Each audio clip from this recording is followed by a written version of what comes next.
1947 সাল কাগজে কলমে একটা দাগ, রাতারাতি দুটো দেশ আলাদা হয়ে গেল। সেই দাগটা শুধু মানচিত্রের উপরে পড়েনি, পড়েছিল কোটি কোটি মানুষের বুকের উপরে।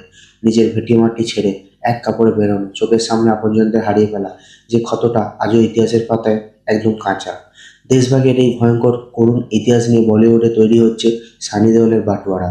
আর আজই তার ট্রেলার রিলিজ হলো, যা আবার পুরোনো ঘাটাতে হার দিয়ে দিল। যেখানে একদিকে দেশভাগের মারাত্মক ইমোশন আর অন্যদিকে সানি দেওলের হাড় কাঁপানো অ্যাকশন।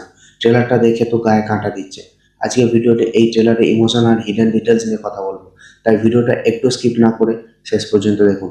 হ্যালো এভরিওয়ান, আমি দীপবন্ধু আর আপনারা দেখছেন সিনে দেখবো। সিনেমার দারুণ রিভিউ আর আপডেট পেতে চ্যানেলটা অবশ্যই সাবস্ক্রাইব করে রাখুন। তো চলুন সোজা ঢোকা যাক বাটোয়ারার ট্রেলারে। প্রথমেই বলি, ট্রেলারের পরিবেশটা কিন্তু দারুণ। শুরুতে 1947-এ দেশভাগের পর বর্ডারের ভেতরের হাহাকার, রক্তপাত আর পলিটিক্স। তার ঠিক মাঝখানে সানি দেওয়ালের এন্ট্রি। বস, ট্রেলারের বিজিএম এক কথায় খাস। গল্পের মেন আইডিয়া যা বোঝা যাচ্ছে, শুধু কাঁটাতারের ভাগ না, এটা সম্পর্কের ভাগ, মাটির ভাগ আর রক্তের ভাগ। গল্পে সানি দেওয়াল এমন এক চরিত্রে অভিনয় করেছেন, যিনি নিজের মানুষগুলোকে বাঁচানোর জন্য পুরো সিস্টেমের বিরুদ্ধে লড়াই করছেন। আর অ্যাকশন রোলে সানি দেওয়ালের ওপর আর কেউ নেই।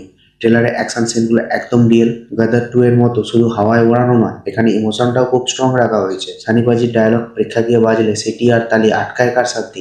ভিলেনের রোলে যিনি আর বাকি অভিনেতারাও দারুণ টেক্কা দিয়েছেন। এবার আছে ট্রেলারের ভালো আর খারাপে।